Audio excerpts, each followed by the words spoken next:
بسم الله الرحمن الرحيم. وعن ابن عباس رضي الله عنهما قال: لما قدم وفد عبد القيس على النبي صلى الله عليه وسلم قال: مرحبا بالوفد الذين جاءوا غير خزايا ولا ندامة. فقالوا: يا رسول الله، إنا حي من ربيعة وبيننا وبينك وإنا لا نصل إليك إلا في الشهر الحرام، فمرنا بأمر فصل ندخل به الجنة وندعو به من ورائنا.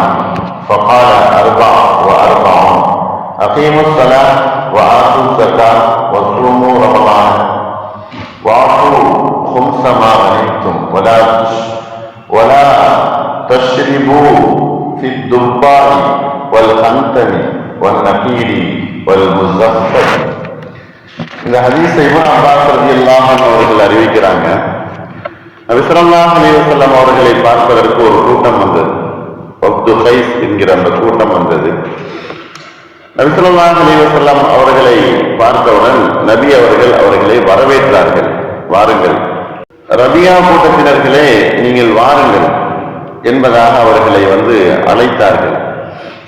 எந்த ஒரு இழிவுக்குள்ளாகாமலும் எந்த ஒரு வருத்தத்திற்குள்ளாகாமலும் வரக்கூடிய கூட்டத்தினர்களே, நீங்கள் வருக வருக என்பதாக மர்ஹபன் என்பதாக சொல்லி வரவேற்றார்கள். அப்படி அந்த கூட்டத்தினர்கள் சொன்னார்கள்: அல்லாஹ்வின் தூதரே, உங்களிடத்துல நாங்கள் வர வேண்டும் என்பதாக நினைக்கிறோம். ஆனா இந்த இறை மறுப்பாளர்களான முதல் என்கிற கூட்டத்தினர்கள் தடையாக உள்ளார்கள். ஆகையினாலதான் போர் நிறுத்தப்பட்ட அந்த மாதங்கள்ல உங்களை நாங்கள் சந்திக்க வந்திருக்கிறோம். போர்களுடைய சமயத்துல, போர் நடக்கக்கூடிய காலங்கள்ல எங்களை அவர்கள் விடுவதில்லை. ஆகையினால் போர் ஹராமாக்கப்பட்ட அந்த மாதங்கள்ல உங்களை நாங்கள் சந்திக்க வந்திருக்கிறோம். எங்களுக்கு சில விஷயங்களை நீங்கள் சொல்லுங்கள், அந்த விஷயங்களை நாங்கள் செய்யணும், அதை கொண்டு நாங்கள் சொர்க்கம் போகணும். எங்களுக்கு பின்னால் இருக்கக்கூடிய எங்களிடத்துல வராதவர்களுக்கும் அதை நாங்கள் எத்தி வைப்போம் என்பதாக சொன்னார். அப்ப நபி ஸல்லல்லாஹு அலைஹி வஸல்லம் அவர்கள் அந்த கூட்டத்தினர்களுக்கு 4 விஷயத்தை ஏவினார்கள், 4 விஷயத்தை தடுத்தார்கள். ஏவிய விஷயம்: தொழுகையை நிலைநாட்டுங்கள், ஜகாத்தை கொடுத்து வாருங்கள், ரமலான் மாசத்திலே நோன்பு வையுங்கள், உங்களுக்கு போரில் கிடைத்த கனிமத் பொருள்களிலிருந்து 5இல் ஒரு பகுதியை நீங்கள் கொடுத்து விடுங்கள். கனிமத் பொருளிலிருந்து 5இல் ஒரு பகுதியை கொடுங்கள். அதே போல மதுபானங்கள் ஊற்றி வைத்திருக்கக்கூடிய 4 பொருள்களை நீங்கள் பயன்படுத்தாதீர்கள். அதாவது மதுபானம் ஊற்றி வைத்திருக்கக்கூடிய மண் சட்டி, அதே போல சொரக்கை குடுக்கை, தார் நெய்யப்பட்டது, இது போன்ற 4 விஷயங்களை 4 பொருள்களை நீங்கள் பயன்படுத்தாதீர்கள் என்பதாக நபி ஸல்லல்லாஹு அலைஹி வஸல்லம் அவர்கள் சொன்னார்கள். பேரிச்சம்பழத்தினுடைய அடிவேரில் இருக்கக்கூடிய அந்த பீப்பா என்பதாக சொல்லப்படும், அதையும் நீங்கள் பயன்படுத்தாதீர்கள்.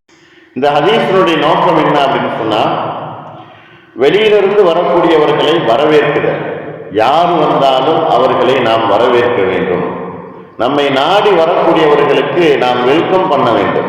அவர்களை மர்ஹபம் பிக்கும், வாருங்கள், உங்களுடைய வரவு எங்களுக்கு நல்வரவாக ஆகட்டும், நீங்கள் இவ்வளவு சிரமத்துக்கு மத்தியில் நீங்கள் வந்திருக்கிறீர்கள், அல்லது சுகமாக சௌகரியமாக எந்த ஒரு சிரமங்களும் இல்லாமல் நீங்கள் வந்திருக்கிறீர்கள் அப்படிங்கிற வரவேற்பை அவர்களுக்கு நாம் செய்ய வேண்டும். நபி ஸல்லல்லாஹு அலைஹி வஸல்லம் அவர்கள் மதீனாவுக்கு போன அந்த சமயத்தில் கூட மதீனாவாசிகள் வரவேற்றார்கள். யாராக இருந்தாலும் வரவேற்குதல் என்பது இஸ்லாத்துல ஒரு முக்கியமான ஒரு நிலையாக இருந்து கொண்டிருக்கிறது. நம்மை தேடி வரக்கூடியவர்களை நாம் வரவேற்க வேண்டும். நாம் திரும்பிக் கொள்ளக்கூடாது. அவர்கள் மீது நாம் கேள்விப்பட்ட விஷயத்துல கோபமாக இருந்தாலும் சரி, அல்லது மனக்கசப்பாக இருந்தாலும் சரி, அவர்கள் நம்மை நாடி வரும் பொழுது, நம்மளை பார்க்க வரும் பொழுது அவர்களை நாம் வெல்கம் பண்ண வேண்டும், அவர்களை நாம் வரவேற்க வேண்டும். நபி ஸல்லல்லாஹு அலைஹி வஸல்லம் அவர்களுடைய காலத்துல மதீனாவுக்கு போன போது அவர்கள் பாடல்கள் எல்லாம் பாடி அவர்களை புகழ்ந்து நபியினுடைய எல்லா வர்ணனைகளையும் சொல்லி அந்த மதீனாவாசிகள் நபி அவர்களை வரவேற்றார்கள். அதே போல நபி ஸல்லல்லாஹு அலைஹி வஸல்லம் அவர்கள் போருக்கு போயிட்டு மதீனாவுக்கு திரும்பக்கூடிய சமயத்துல சிறுவர்களை கொண்டும் அல்லது பெரியவர்களை கொண்டும் வழியில் அவர்கள் நிறுத்தி வரவேற்கக்கூடியவர்களாக இருப்பார்கள். இதுவும் நடந்து கொண்டிருக்கிற ஒரு விஷயம்தான். வரவேற்பு என்பது இஸ்லாத்துல ஒரு முக்கியமான இடத்தை வகிக்கிறது. அவர்கள் பெரியவர்களாக இருந்தாலும் சரி, சிறியவர்களாக இருந்தாலும் சரி, வெளியூரிலிருந்து நீண்ட பயணத்தில் வந்திருந்தாலும் சரி, அல்லது பக்கத்து ஊர்களிலிருந்து வந்திருந்தாலும் சரி, நம்மை அவர்கள் தூரமாக சந்தித்து பார்க்க வந்தால் அவர்களுக்கு நாம் வரவேற்பு கொடுப்பது, மரியாதை செலுத்துவது, நம்மால் முடிந்தால் எழுந்திருத்து அவர்களை வரவேற்குதல், அவர்களுக்கு சலாம் சொல்லுதல், அவர்களுக்கு கையை நாம் முசாஃபஹா செய்தல், அவர்களுடைய வரவேற்பை நாம் நிகழ்த்துவது.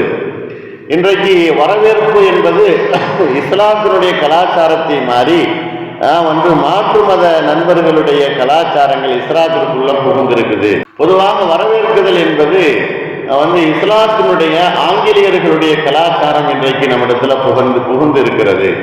அது வரவேற்பல்ல. நபி ஸல்லல்லாஹு அலைஹி வஸல்லம் அவர்கள் வரவேற்றது மர்ஹபன் மர்ஹபன், உங்களுடைய வரவு எங்களுக்கும் உங்களுக்கும் நல்வரவாக ஆகட்டும். நீங்கள் உங்களுடைய சந்திப்புல என்னை நீங்கள் சந்திக்கிறதுல, உங்களை நான் சந்திக்கிறதுல ஒரு நன்மையான காரியங்கள் நமக்கும் மக்களுக்கும் ஏற்படட்டும், இந்த நாட்டுக்கும் ஏற்படட்டும் என்பதாக சந்திக்குது. இன்றைக்கு ஒரு நாட்டினுடைய அரசர் இன்னொரு நாட்டினுடைய அரசரை பார்க்கிறார், ஒரு நாட்டினுடைய கவர்னர் இன்னொரு நாட்டினுடைய கவர்னரை சந்திக்கிறார். இன்றைக்கு இதெல்லாம் நடந்து கொண்டுதான் இருக்குது. ஆனால் அந்த வரவேற்பு என்பது நாட்டுக்கோ நாட்டு மக்களுக்கோ அல்லது மனிதர்களுக்கோ பெரிய ஒரு நன்மையை தரக்கூடியதாக இல்லை. நபி ஸல்லல்லாஹு அலைஹி வஸல்லம் அவர்கள் யாருடைய வரவேற்பாக இருந்தாலும், அவர் இஸ்லாத்தை சார்ந்தவரோ அல்லது இஸ்லாத்திற்கு எதிரானவரோ அல்லது இஸ்லாத்தை ஏற்றுக்கொள்ளாதவராக இருந்தாலும் அவருடைய வரவேற்பை நபி ஸல்லல்லாஹு அலைஹி வஸல்லம் அவர்கள் கண்ணியமாக வரவேற்றிருக்கிறார்கள். வரவேற்கக்கூடிய மனிதனை பார்த்து அல்லாஹ் பிரியம் கொள்கிறான். அல்லாஹ்வுடைய பிரியம் அந்த மனிதருக்கு ஏற்படுகிறது. ஏனென்றால் 2 நபர்கள் பிரியமாக பேசிக்கொள்வதையும் வரவேற்றுக் கொள்வதையும், அவர்களுக்கு மத்தியில சந்தோஷமான சில விஷயங்களை பரிமாறிக்கொள்வதிலையும் அல்லாஹ் விருப்பம் உள்ளவனாக இருக்கிறான். ஆகையினால் வரவேற்பு என்பது நபி ஸல்லல்லாஹு அலைஹி வஸல்லம் அவர்கள் இந்த ஹதீஸ்ல இந்த வஃதுல் கைஸ் என்று சொல்லக்கூடிய கூட்டத்தினர்களை வரவேற்றிருக்கிறார்கள். நபி அவர்களுடைய காலத்துல பொதுவாக வெளியில் இருக்கக்கூடிய கூட்டத்தினர்கள் சில விஷயங்களை கேட்டு போவது வழக்கம்.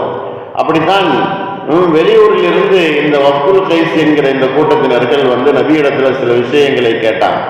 அப்புறம் நபி ஸல்லல்லாஹு அலைஹி வஸல்லம் அவர்கள் 4 விஷயங்களை ஏவினார்கள், 4 விஷயங்களை தடுத்தார்கள். தொழுகையை நிலைநாட்டுங்கள், முதல் விஷயம். ஜக்காத்தை கொடுத்து வாருங்கள், 2வது விஷயம். 3வது ரமலான் மாசம் வந்தால் கட்டாயமாக நோன்பு வையுங்கள். 4வது விஷயத்தை சொன்னார்கள், கனிமத் பொருள்கள் அல்லது புதையல் பொருள்கள் உங்களுக்கு கிடைத்தது என்று சொன்னால் அதுல 5ல் 1 நீங்கள் கொடுங்கள் என்பதாக சொன்னார்கள். அதே நேரத்தில் மதுபானங்கள், அந்த சமயத்துல மதுபானங்கள் ஊற்றி வைத்திருக்கக்கூடிய அந்த பண்டங்கள், அந்த பாத்திரங்கள், அதிலே நீங்கள் சாப்பிடாதீர்கள், குடிக்காதீர்கள். மண் சட்டி என்று சொல்லக்கூடிய அதிலையும் நீங்கள் சாப்பிடாதீர்கள். தார் பூசப்பட்ட அந்த பொருளையும் சாப்பிடாதீர்கள். இன்னும் பேரிச்சம்பழத்தினுடைய வேரில் இருக்கக்கூடிய அதை குடைந்து சில பாத்திரங்களாக செய்திருப்பார்கள். அதற்கு தான் இந்த தீபா என்பதாக சொல்லப்படும். அதிலையும் நீங்கள் சாப்பிடாதீர்கள் என்பதாக அந்த சமயத்தில் தடுத்தாங்க. அதற்கு பின்னால் இது ஆகமாக ஆக்கப்பட்டுடுச்சு. நபி ஸல்லல்லாஹு அலைஹி வஸல்லம் அவர்கள் எந்த கூட்டத்தினர்கள் வந்தாலும் நன்மையை சொல்லி தீமையை தடுத்து அதை அவர்களுடைய கடமையாக ஆக்கி வைத்திருந்தார்கள். நாமும் நம்முடைய எத்தனையோ பழக்க வழக்கங்களை நாம் செய்கிறோம். ஆனால் நம்முடைய நண்பர்கள் நம்மிடத்துல வர்றாங்க, ஆனால் நன்மையான விஷயங்களை ஏவுவதையும் அல்லது தீமையான விஷயங்களை தடுப்பது விஷயத்துல கவனம் இல்லாமலே இருந்து கொண்டிருக்கிறோம். அல்லாஹ் எதை நமக்கு கட்டளையிட்டிருக்கிறார், நபி ஸல்லல்லாஹு அலைஹி வஸல்லம் அவர்கள் எதை நமக்கு வழியாக காட்டியிருக்கிறார்களோ அதன் பிரகாரம் வாழ்ந்து நல்ல பேர்களையும் நல்ல அன்பையும் பெறக்கூடிய நல்லதொரு தௌஃபீக்கை அல்லாஹ் நம் எல்லோருக்கும் தந்தருள் புரிவானாக. வாஹிர் தாவானா அல்ஹம்துலில்லாஹி ரப்பில் ஆலமீன். அஸ்ஸலாமு அலைக்கும் வரஹ்மத்துல்லாஹி வபரகாத்துஹு.